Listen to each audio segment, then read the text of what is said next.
Teräs Käsi is a hand-to-hand combat technique developed by the near-human Epicanthix on their adopted homeworld of Bunduki. In basic, Teräs Käsi translates to steel hand. The forms were created to combat the Jedi Order as the Epicanthix held a grudge against the monks for a war on their original home planet. Legend says the world of Palawa was once home to two mystical force cults, the Followers of Palawa and the Qi'ra Academy. There aren't any real details on the conflict that followed, but the Jedi Order had a battle with the Followers of Palawa, the true natives to the planet. The war devastated the planet. The Jedi arranged for all inhabitants to be relocated on Bunduki, hence me calling it the Epicanthix adopted homeworld. The earliest practitioners of Teräs Käsi hoped learning the efficient and deadly martial art would be enough to stop the Jedi if another battle broke out. Despite the martial art being born as a result of a terrible war, future students were taught to use the fighting style for the good and betterment of their given society. The primary way to learn Teräs Käsi was on Bunduki, by a master practitioner called a follower. Along with the physical attributes of the art form, students learned the related histories, literature, metaphysics, and philosophy. It was possible to find a master off Bunduki. Many who went to the planet to master the skill would return to the wider galaxy. Due diligence had to be done to ensure you were learning from a real master. Teräs Käsi experts were considered some of the best hand-to-hand fighters in the galaxy. They were, in fact, comparable to the Jedi. I'm not sure if they even realized they were tapping into the Force, that same mystical energy field that granted the Jedi their extra abilities, but through dedication and meditation, a Teräs Käsi master was said to use their body in supernatural ways. The primary characteristic that defines this is the speed of the martial art. When done at the highest levels, it made the practitioner look like a blur. The reputation of melee combat experts was well earned. Along with the incredible speed, their strikes were so powerful they could punch through many different types of armor. The extra sense attunement had practitioners so in tune with the movements of their opponent, they could anticipate most actions and adjust their fighting style accordingly. This type of foresight, translated into reactions, was clearly the work of the Force. Along with traditional strikes shared by many martial arts, Teräs Käsi practitioners put a lot of time and energy into acrobatics.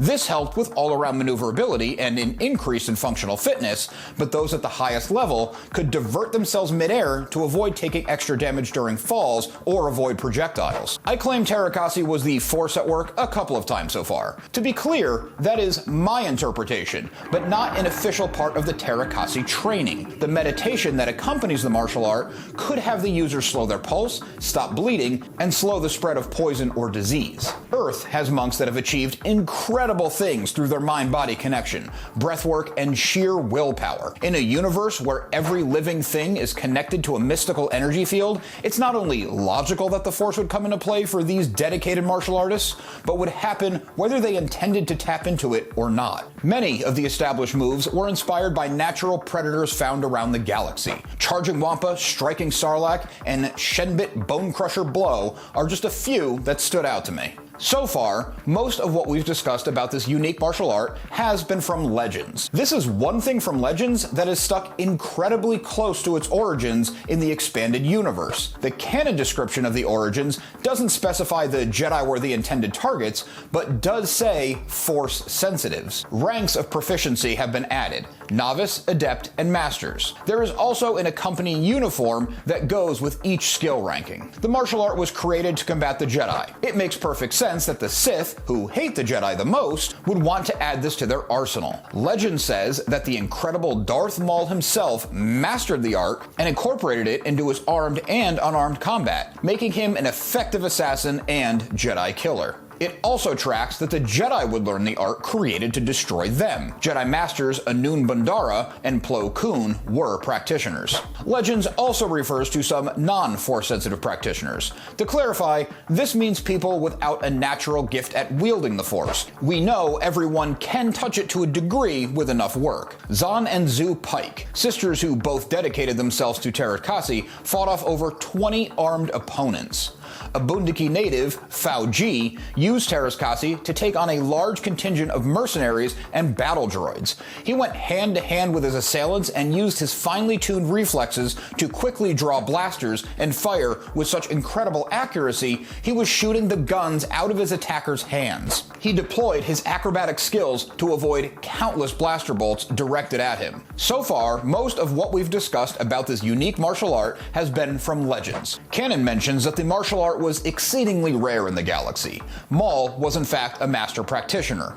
When he created the Shadow Collective, a move that put many criminal syndicates under his control, he taught the martial art to the leader of Crimson Dawn, Dryden Voss. Voss taught the martial art to his lieutenant in the organization, Qi'ra, who used the skills that Voss taught her to eventually kill him and take charge. The art became even more rare under the reign of Palpatine. Perhaps it was just taught in the shadows. Palpatine did make sure his royal guards were masters in the craft, as were the Praetorian guards in the First Order that succeeded the Galactic Empire. Teräs Käsi actually finds its roots in our world. The name is Finnish and translates into English as Steel Hand. The fighting style is based on Indonesian martial arts covered by the umbrella term Pencak Silat. The real-world martial art, much like the Star Wars Universe's version, is a full-body fighting style that utilizes strikes, throws, grappling, and weapons training. The in-universe Star Wars version was created by Steve Perry, author of Shadows of the Empire, along with 5 other Star Wars stories in the form of novels, comics, and shorts. In 1997, LucasArts released its first fighting game,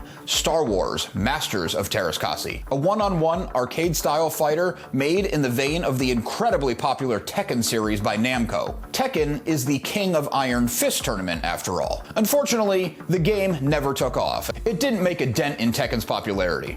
It lacked the depth and complexity of the Tekken fighting games, and also missed on the insane pacing of the Marvel vs. Capcom game, equally as popular at the time. With that said, I played this game a lot as a kid. Stories for fighting games are always a bit weak. I don't see the need for them. Just put the characters against each other and have fun. The game was never intended to add to Star Wars lore or the expanded universe story. The opening crawl sums it up best, and that way I get to use my goofy reverb effect again. After the stunning defeat and loss of the Death Star handed to the Galactic Empire, the Emperor demands drastic measures for a swift retribution against the Rebel Alliance. The Emperor calls upon the services of a mysterious young woman, Arden Lyn, wise in the ways of an ancient and almost forgotten fighting art known as Teräs Käsi. Under the watchful eye of Darth Vader, Arden Lyn is assigned to the duty of eliminating key members of the Rebel Alliance and thus neutralizing the thorn in the Empire's side. But the Alliance hears of this threat and they prepare for battle. I thought this not great but good to me game was the origin of the martial art in Star Wars.